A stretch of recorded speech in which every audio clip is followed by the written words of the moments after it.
अस्सलाम वालेकुम स्टूडेंट्स। आज हम अपना SOC 302 का लेसन नंबर 14 डिस्कस करेंगे और आज हम इसमें पढ़ेंगे the development of American sociology. तो ये आज इसका 4th चैप्टर है।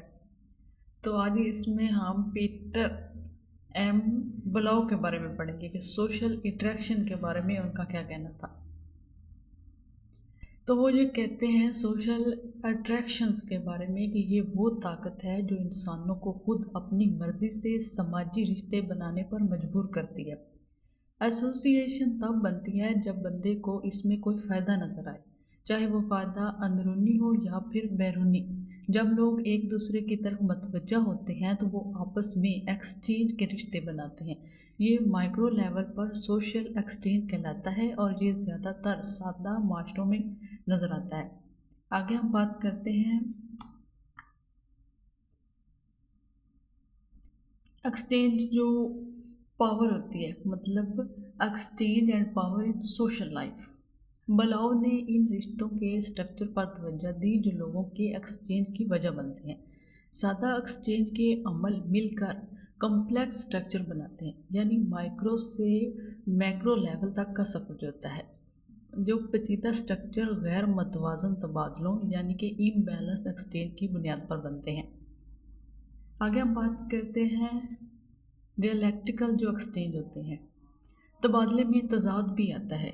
यहाँ रैशनैलिटी यानी मतलब फ़ायदे पर मबनी भी होती है। जब तबादले गैर मतवाजन हो जाते हैं तो रुतबे और ताकत में फ़र्क पैदा होता है।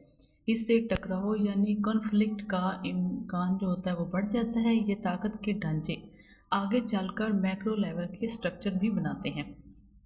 आगे हम बात करते हैं बेसिक एक्सचेंज प्रिंसिपल जो होते हैं।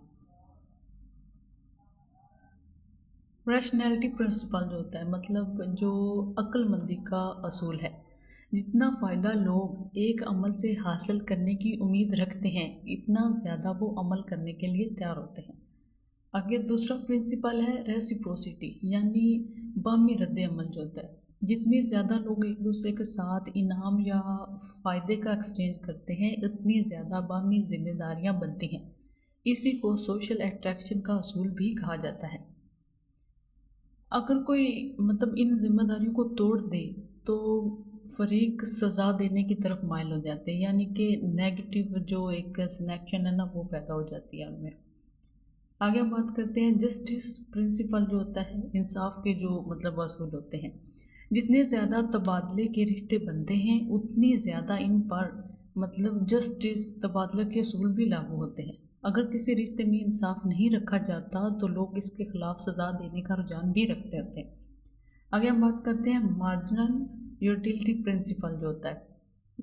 जितना ज़्यादा किसी एक्टिविटी से फ़ायदा मिला हो वक्त के साथ साथ वो एक्टिविटी की कदर कम हो जाती है। इम्बैलेंस प्रिंसिपल क्या होता है? अगर एक जगह एक्सचेंज का निज़ाम मुतवाज़न हो जाए तो किसी दूसरी जगह अदम तवाज़न बढ़ जाता है, यानी उसमें इम्बैलेंस आ जाता है। आगे हम बात करते हैं मीडिएटिंग वैल्यूज़ एंड इंस्टीट्यूशनलाइजेशन की। लोग तबादले मतलब जो एक्सचेंज होता है ना रिवार्ड लेने के लिए दाखिल होते हैं। कुछ लोगों के पास दूसरे लोगों से ज़्यादा कीमती वसाइल होते हैं। वसाइल ताकत में फ़र्क पैदा करते हैं।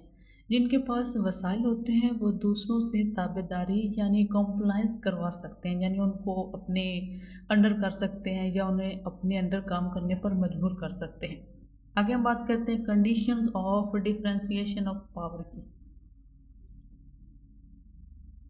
अगर एक शख्स को बार बार मदद की ज़रूरत हो और इसके पास बदले में देने के लिए कुछ ना हो तो चार उसके पास जो होते हैं ना वो मतलब ऑप्शंस होते हैं।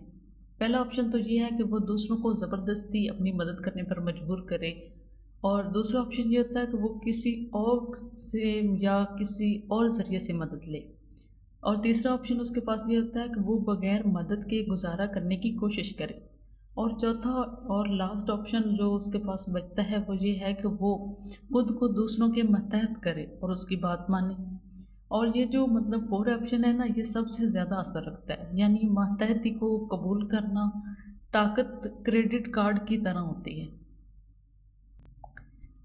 نیکسٹ ہم بات کرتے ہیں سوشل ایکسچینج اینڈ کنفلکٹ کی.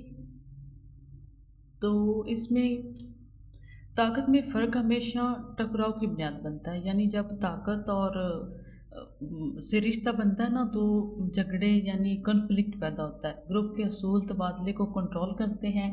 جسٹس جو تبادلے کی اقدار ضروری ہوتی ہیں. جب طاقت ور جو ہوتے ہیں نا لوگ وہ اصول توڑتے ہیں تو رشتے جو ہوتے ہیں وہ امبیلنس ہو جاتے ہیں. آگے ہم بات کرتے ہیں ڈیپریویشن آف فیئر ایکسچینج کی. جب تبادلے غیر منصفانہ ہوں تو ٹکراؤ پیدا ہوتا ہے. یہ جو ہوتے ہیں ڈائلیکٹیکل عمل ہے. محرومی کا اجتماعی احساس ہوتا ہے، مخالفت ہوتی ہے، پھر جو کنفلکٹ ہوتا ہے. طاقتور کے خلاف کھڑا ہونا ایک نیک کام بھی بن سکتا ہے اور یہ آئیڈیالوجی بھی بن جاتی ہے. نیکسٹ ہم بات کرتے ہیں سولیڈیٹری امانگ سب آرڈینیٹس. جتنا زیادہ ماتحت لوگوں میں اتحاد ہوگا اتنا زیادہ وہ اپنی مخالفت کو ایک نیک مقصد سمجھیں گے، اتنا ہی زیادہ وہ طاقتوروں کے خلاف کھڑے ہوں گے. یعنی پہلے تنازع ہوتا ہے، یعنی کوئی جھگڑا ہوتا ہے، پھر اس کے بعد بغاوت ہوتی ہے، اور بغاوت جتنی زیادہ بڑھ جائے اتنا ہی بڑا انقلاب بھی آتا ہے. تو آگے ہم بات کرتے ہیں ڈائریکٹ اینڈ انڈائریکٹ ایکسچینج کی، یعنی ڈی ای اور آئی ای کے بارے میں. ڈی ای یعنی ڈائریکٹ جو ایکسچینج ہوتا ہے، افراد اور یا جو گروہ ہوتے ہیں ان کے درمیان سیدھا جو ایکسچینج ہوتا ہے زیادہ تر مائکرو لیول پہ اور سادہ معاشروں میں ہوتا ہے. اور یہ جو انڈائریکٹ ایکسچینج ہے یہ پیچیدہ چین سسٹم ہے اور میکرو لیول پہ ہوتا ہے، جدید معاشروں میں ہوتا ہے، مختلف ڈھانچے آپس میں جڑے ہوتے ہیں. آگے ہم بات کرتے ہیں انسٹیٹیوشنلائزیشن کی. تو